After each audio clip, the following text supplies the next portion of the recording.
I created success. I got to the top of my graduating class. I went up on stage and gave a speech at the graduation to inspire others to follow their dreams. Yes. And it was amazing because it really put things into perspective, you know, where I was, but where I am right now, like the possibilities that life holds. And it's right there at my fingertips. Unlimited. Absolutely. And then I had people come up to me. It's unlimited, except that you need life to help you focus. Because if somebody says, what do you want? You go, but if you've had some experience so that you know what you want. So isn't that step one a beautiful thing that helps you to focus? Yes? It is. Yes? So I had people come up to me afterwards telling me they were in tears, but I felt, as touching as that was, I felt like something was missing. And what you just said, you hit the nail right on the head.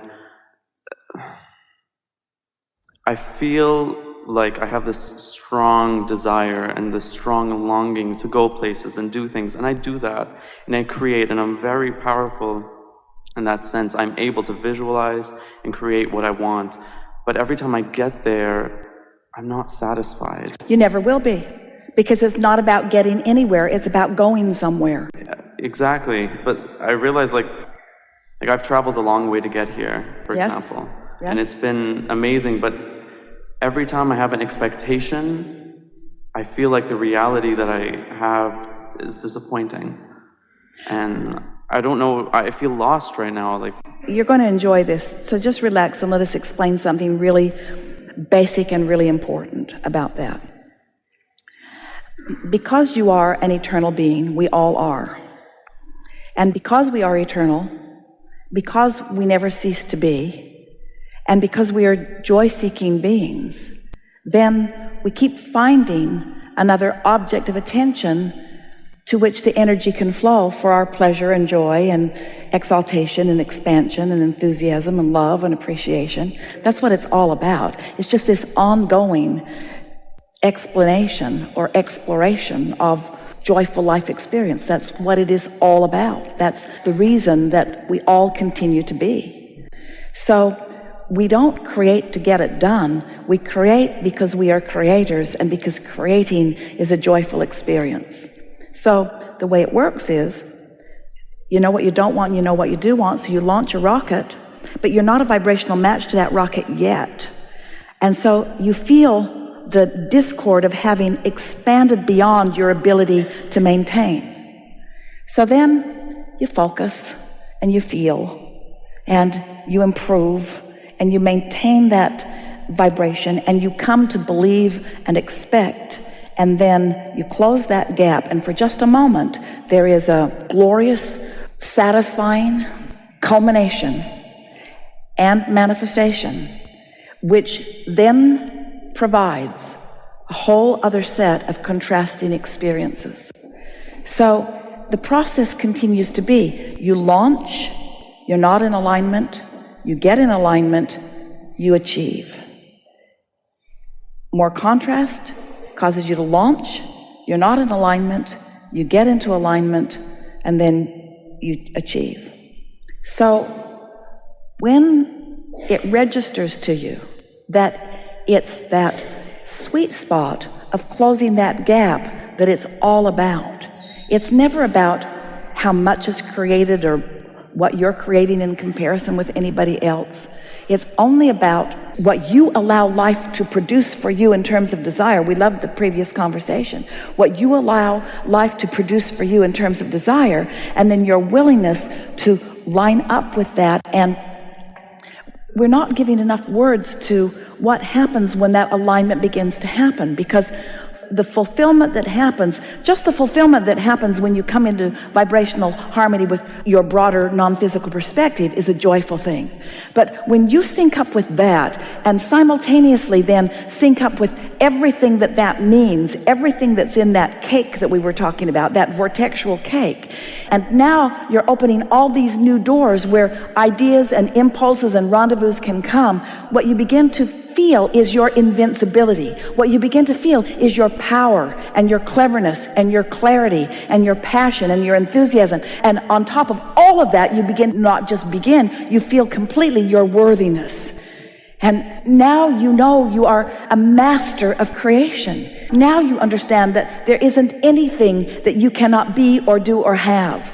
Now you know what it really means to be alive, to be non-physically focused in a physical body with the entire universe as it has evolved to this extent, cooperating with you for your creative pleasure and endeavor.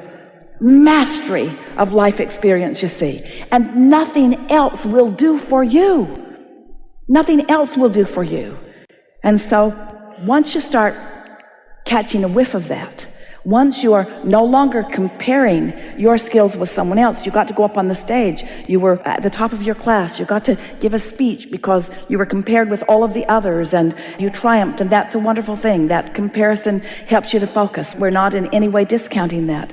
But comparatively speaking, the only point of comparison that ever really exists for you or anyone else is that relationship between what life has caused you to create and what you have in a disciplined way accomplished in terms of holding yourself in vibrational sync with that.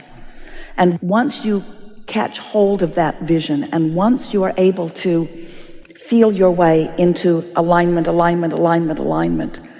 then the empowerment that happens to you and the enlightenment that occurs to you so far surpasses anything of a physical nature in terms of success. In other words, there's just not money enough to explain it. There are not contacts enough to explain it. It's a state of being that is natural to you. But you see, this is the thing we really want you to hear. It's not a state of being that's already been achieved that you're catching up with. It's a state of being that you have newly created that you are catching up with. And that's the difference. Can you hear that? You have created it. It's not something that someone else has created and is assigned to you. You're not climbing the rungs of a ladder. This is you getting up to speed with your expansion. And since life caused you to make the expansion, if you don't get up to speed, you don't feel good. And when you do get up to speed, we can't even find words to explain how good you feel. The thing is, I've been there. The way I know I created the success is because I felt that rush and that exhilaration and that to create that, and I made it happen. But then now I feel I've been there, step 4, step 5, but now I feel I kind of lost it, or I don't know where it went, and I feel, how could I allow myself to kind of regress back into, I feel like I'm in limbo. Just see, this state of alignment is not like a college degree where once you achieve it, it is yours forevermore. Which is like, ugh, come on, like seriously, universe? Like, I really worked my ass off. It either is or it isn't in the moment, and that's a beautiful thing. Yeah. So you just feel for it and find it, and feel for it and find it, and feel for it and find it. And you wouldn't even be able to feel for it and find it if you were not in this state where you felt for it and not found it. And so this step 5 is not beating up on yourself when you're not there, when you're not feeling it. But why did I start beating up on myself? Because I was there. How did I suddenly start beating up on myself? Because you weren't really there. You weren't really there. You weren't really there. Because you were there enough to create the accolades, you were there enough to get the degree, you were there enough for this manifestation and this one and this one. But the big prize that you're reaching for is that consistent alignment. It's empowerment. It's that steady acknowledgement of who you are. It's the chronicness of it. It's the steadiness of it that you're reaching for, you see. The thing that we want you to hear, and we're going to take a segment of refreshment in 1 minute. The thing that we want you to hear, the thing that we know you will hear, the thing that you are able to hear, the thing that you are ready to hear, is that nothing has gone wrong. Nothing has gone wrong. Nothing has gone wrong. You have an intensity of desire for alignment more powerful than anyone, that would not be there if you were not chewing on this contrast that you're chewing on. So it's just a matter of going with the flow of the desire. Our friend said, where does desire come from? And we said, you create it through contrast. All that's happened is you've created a extra new powerful desire. You're out there creating a scenario so that you can ask us questions, because we're out here on this leading edge where we're saying to all of you that it's about the journey. And you've heard that forever. You don't even want to hear that anymore. You don't want to hear that it's about the journey. No one wants to hear it's about the journey unless you're just having a rip-roaring good time on the journey that you're on. All you got to do is just chill. And stop taking score about where you are, and care about how you feel only, about how you feel only. So now, if you were there, if you cared about how you feel only, you would say to us things a little differently than you said. If you cared about how you feel only, you would say, Abraham, I'm a really good creator, and you'd leave it there. And you would say, things come relatively easily to me. You would say, I'm really good at focusing. I can feel energy move. I'm a highly emotional person. I can feel when I'm in alignment and when I'm not. I can contour my thoughts to produce stronger momentum. I can feel when momentum is increasing. I can feel when I'm moving toward the fulfillment of who I am, and when I'm sort of idling or even moving in opposition to it a little bit. I can feel this. I have become a conscious, deliberate creator. I like practicing being a conscious, deliberate creator. I appreciate my guidance system that helps me do that. I appreciate Esther and Abraham, who have given me an understanding of how this all works. I love knowing about law of attraction. I love knowing that thoughts matter a lot.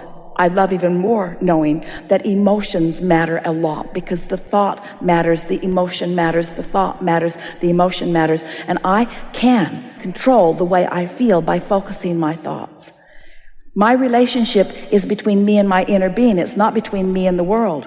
I'm not trying to conquer. I'm not trying to climb the highest mountain or be the most that anyone has ever been. What I want to do is become a vibrational match, and a consistent vibrational match to my own desires that I've given birth to. And I'm getting better and better and better at that every day. I understand that life is supposed to feel good, and sometimes it does. And when it does, I revel in that. I like it so much that life feels good that when life doesn't feel good, I feel really extra awful, because I love it so much when life feels good. I'm an intense person. I care about the way I feel. I've been that way for as long as I can remember. My emotions have always been right out there where I could really feel them. I probably have one of the best guidance systems of anybody on the planet, and now I know what to do with it. I can tell that when I don't feel good, that's a time for me to just go to bed.